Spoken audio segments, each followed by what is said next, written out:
ആകാശവാണി. നമസ്കാരം. ആകാശവാണി തിരുവനന്തപുരം പ്രാദേശിക വാർത്താ വിഭാഗം അവതരിപ്പിക്കുന്ന സ്പോട്ട്ലൈറ്റ് പരിപാടിയിലേക്ക് സ്വാഗതം.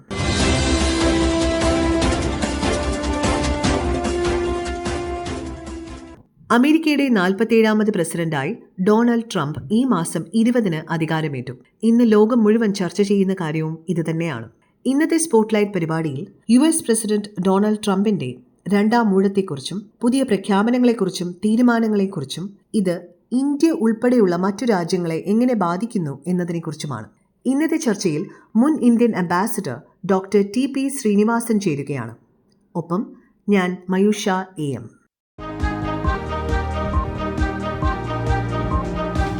ശ്രീ TP ശ്രീനിവാസൻ, താങ്കൾക്ക് ആകാശവാണിയുടെ സ്പോട്ട്ലൈറ്റ് പരിപാടിയിലേക്ക് ഹൃദ്യമായ സ്വാഗതം. ചരിത്രപരമായ നിരവധി സംഭവങ്ങളാണ് ഡൊണാൾഡ് ട്രംപിന്റെ തിരഞ്ഞെടുപ്പ് പ്രചാരണങ്ങൾക്കിടെ അരങ്ങേറിയതെന്ന് പറയാം.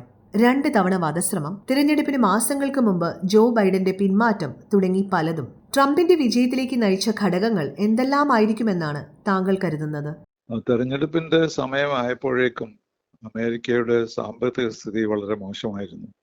അതാണ് ഏറ്റവും പ്രധാനപ്പെട്ട കാരണം ഇൻഫ്ലേഷൻ വളരെ കൂടുതലായിരുന്നു.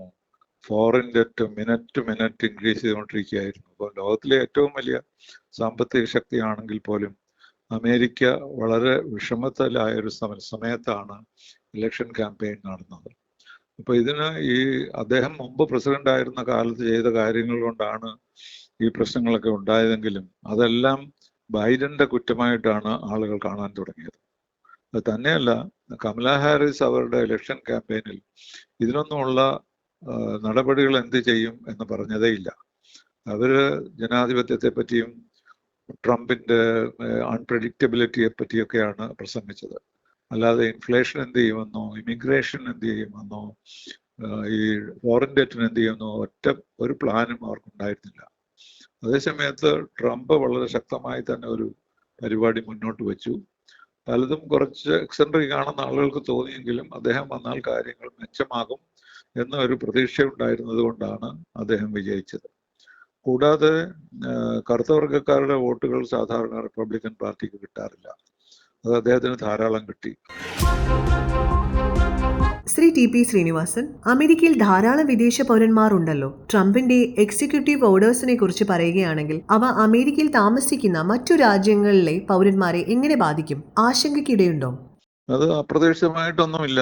അദ്ദേഹം അതെല്ലാം നേരത്തെ തന്നെ പറഞ്ഞ കാര്യങ്ങളാണ് അദ്ദേഹം ചെയ്തത്. പെട്ടെന്ന് ചെയ്യുകയും ചെയ്തു. ഒരു ദിവസത്തിനകം തന്നെ ഈ എക്സിക്യൂട്ടീവ് ഓർഡേഴ്സ് എല്ലാം നടത്തി. അതിൽ പലതും നോൺ കോൺട്രവേഴ്സ്യലാണ്, മുഴുവനും കോൺട്രവേഴ്സ്യലാണെന്ന് പറയാൻ പറ്റില്ല. എങ്കിലും ഇത് അദ്ദേഹത്തിന്റെ ഓർഡേഴ്സ് എല്ലാം തന്നെ നേരത്തെ അദ്ദേഹം പറഞ്ഞിട്ടുള്ളതാണ്. അതിലെ കുറച്ച് എക്സെൻട്രിക് എന്ന് പറയാവുന്നത് ഈ പാനമ കനാൽ തിരിച്ചു പിടിക്കുമെന്നും അതുപോലെ ഗ്രീൻലാൻഡ് വാങ്ങിക്കുമെന്നും കാനഡയെ അമേരിക്കയുടെ ഒരു ഭാഗമാക്കുക എന്നുള്ള നിർദ്ദേശങ്ങളാണ്. അതൊന്നും നടക്കാൻ പോകുന്നില്ല. പക്ഷേ പ്രധാനമായിട്ട് ഇതിൽ നമ്മൾ കാണുന്നത് അദ്ദേഹം വളരെ ഡിറ്റർമിൻഡ് ആയിട്ടാണ് അദ്ദേഹത്തിന്റെ അജണ്ട ഫോളോ ചെയ്യാൻ പോകുന്നത്. അത് ആര് എതിർത്താലും സമ്മതിക്കാത്ത ഒരു സ്ഥിതിവിശേഷം. വിശേഷിച്ചും ഈ വിദേശത്തുള്ളവരെ ഡിപ്പോർട്ട് ചെയ്യുക. ഏകദേശം 21 മില്യൺ ആളുകളെ എങ്ങനെയാണ് ഡിപ്പോർട്ട് ചെയ്യുക? എങ്ങോട്ട് അയക്കും?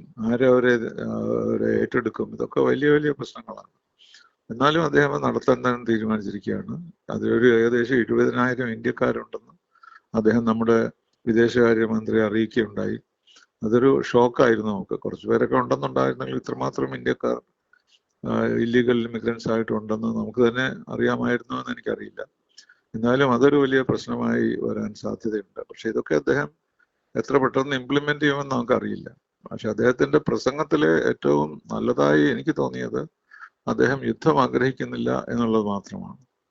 യുദ്ധം ഉണ്ടാകാൻ ആഗ്രഹിക്കുന്നില്ല, അതുപോലെ കോൺഫ്ലിക്ട്സ് ആവശ്യമില്ല. സമാധാനത്തിന് വേണ്ടി നിൽക്കുന്ന ഒരു പ്രസിഡന്റ്, അതുപോലെ കോൺഫ്ലിക്ട്സ് അദ്ദേഹം ഇൻവോൾവ് ചെയ്യാത്ത കോൺഫ്ലിക്ട്സ് നിർത്താൻ തീരുമാനിച്ച ഒരു വ്യക്തി എന്നുള്ള നിലയിലാണ് അദ്ദേഹം ഇപ്പോൾ എല്ലാവരെയും അതിശയപ്പെടുത്തിയത്. അതുപോലെ ട്രാൻസ്ജെൻഡേഴ്സ് ഇല്ല എന്നാണ് അദ്ദേഹം പറയുന്നത്. അതെങ്ങനെ പറയാൻ പറ്റും? ട്രാൻസ്ജെൻഡേഴ്സ് ഉണ്ടല്ലോ, അതൊരു ബയോളജിക്കൽ ഫിനോമിനാണ്. അപ്പൊ അതിന്റെ അർത്ഥം ട്രാൻസ്ജെൻഡേഴ്സിനെ ഹ്യൂമൻസ് ആയിട്ട് അദ്ദേഹം കണക്കാക്കുന്നില്ല എന്ന് പറയുന്ന ഒരു സ്ഥിതി വളരെ വളരെ സങ്കടകരമെന്ന് മാത്രമല്ല, അത് വളരെ എക്സ്പ്ലോസീവ് ആയിട്ടുള്ള ഒരു സിറ്റുവേഷനാണ്. അതുകൊണ്ട് അതിലൊന്നും അദ്ദേഹം പോവില്ല എന്ന് നമുക്ക് പ്രതീക്ഷിക്കാൻ മാത്രമേ കഴിയുള്ളൂ.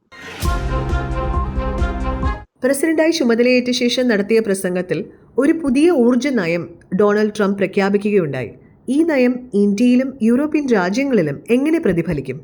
അതിപ്പോഴും നമുക്ക് പ്രവചിക്കാൻ കഴിയുകയില്ല. ഇപ്പോ റഷ്യ ഡോമിനേറ്റ് ചെയ്യുന്ന ഒരു എനർജി സ്ട്രക്ചറാണല്ലോ വന്നിരിക്കുന്നത് ഈ യുദ്ധം കഴിഞ്ഞോട്. അത് തീർച്ചയായും അദ്ദേഹത്തിന് മാറ്റേണ്ടി വരും. കാരണം റഷ്യ ഈ സാങ്ഷൻസ് ഒക്കെ ഉണ്ടായിട്ട് പോലും അവരുടെ ഇക്കോണമി നന്നായി വരുന്നത് ഈ എനർജി പോളിസി കൊണ്ടാണ്. യൂറോപ്യൻസിന് റഷ്യയുടെ സഹായമില്ലാതെ എനർജി മാനേജ് ചെയ്യാൻ കഴിയുകയില്ല. അപ്പൊ അതുകൊണ്ട് ഇദ്ദേഹം ചെയ്യാൻ പോകുന്ന പ്രധാനപ്പെട്ടത് അവിടുത്തെ എനർജി ശക്തിയെ വ്യാപിപ്പിക്കാനും ശക്തിപ്പെടുത്താനും അദ്ദേഹം ശ്രമിക്കും. അത് അവർക്ക് തന്നെ ഇപ്പോൾ ഓയിൽ ധാരാളം ഉണ്ടെന്ന് കണ്ടുപിടിച്ചിട്ടുണ്ട്. അത് ബൈഡൻ അതിനെ എതിർത്തിരുന്നു, കമല ഹാരിസ് അത് ചെയ്യാൻ തയ്യാറാണെന്ന് പറഞ്ഞിരുന്നു. അപ്പൊ അങ്ങനെ ഒരു ഇതിൽ ഇദ്ദേഹത്തിന്റെ കാര്യത്തിൽ അവിടുത്തെ എനർജി സെക്ടേഴ്സ് എല്ലാം ന്യൂക്ലിയർ ആയാലും മൈനിങ് ആയാലും എല്ലാം ശക്തിപ്പെടുത്തും എന്നാണ് അദ്ദേഹം പറയുന്നത്.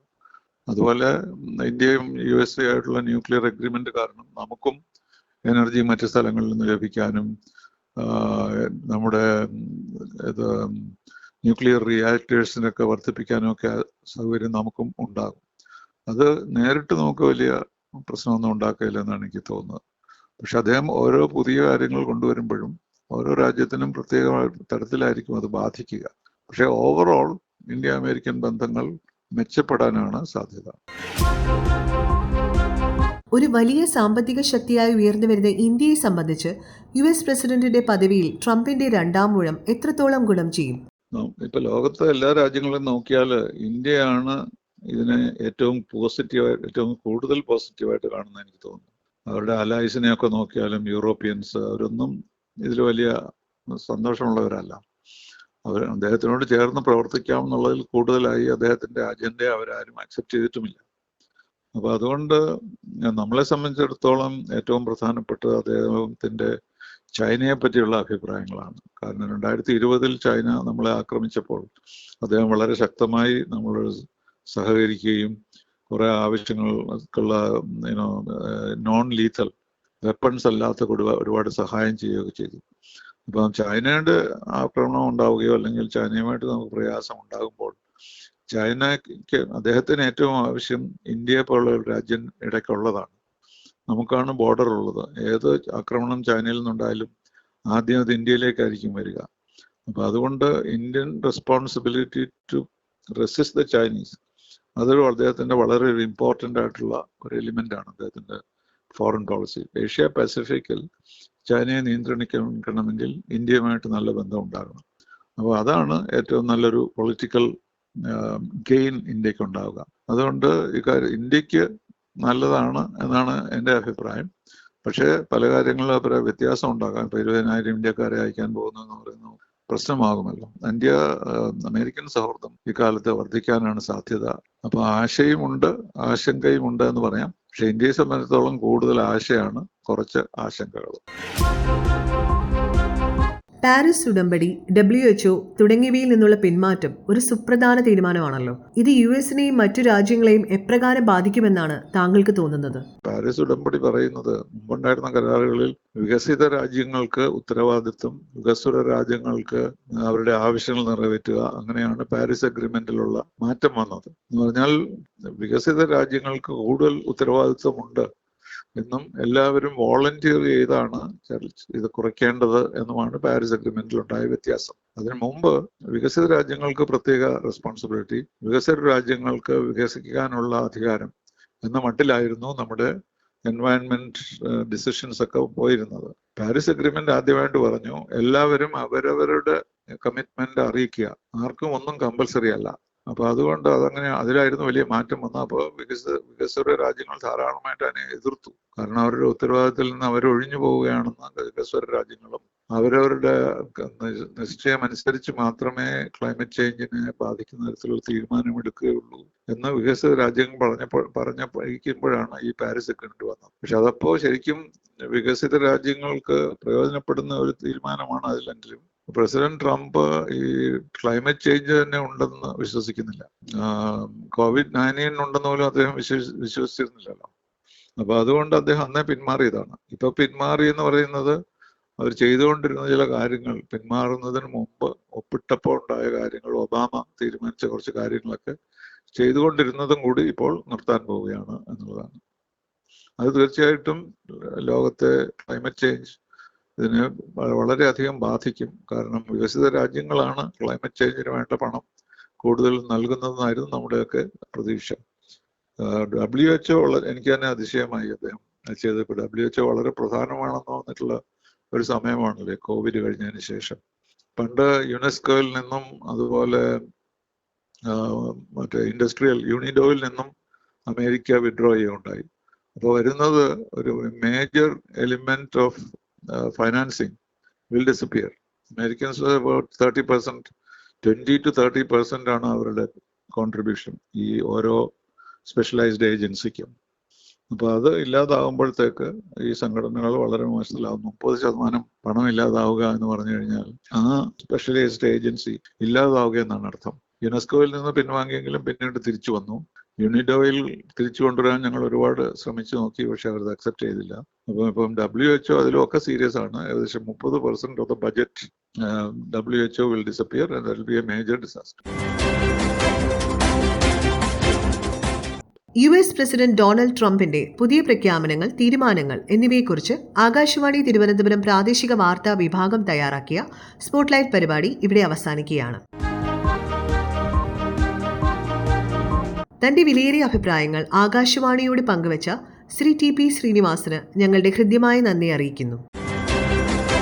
നിർമ്മാണ സഹായം സോഫിയ ഡാനിയേൽ.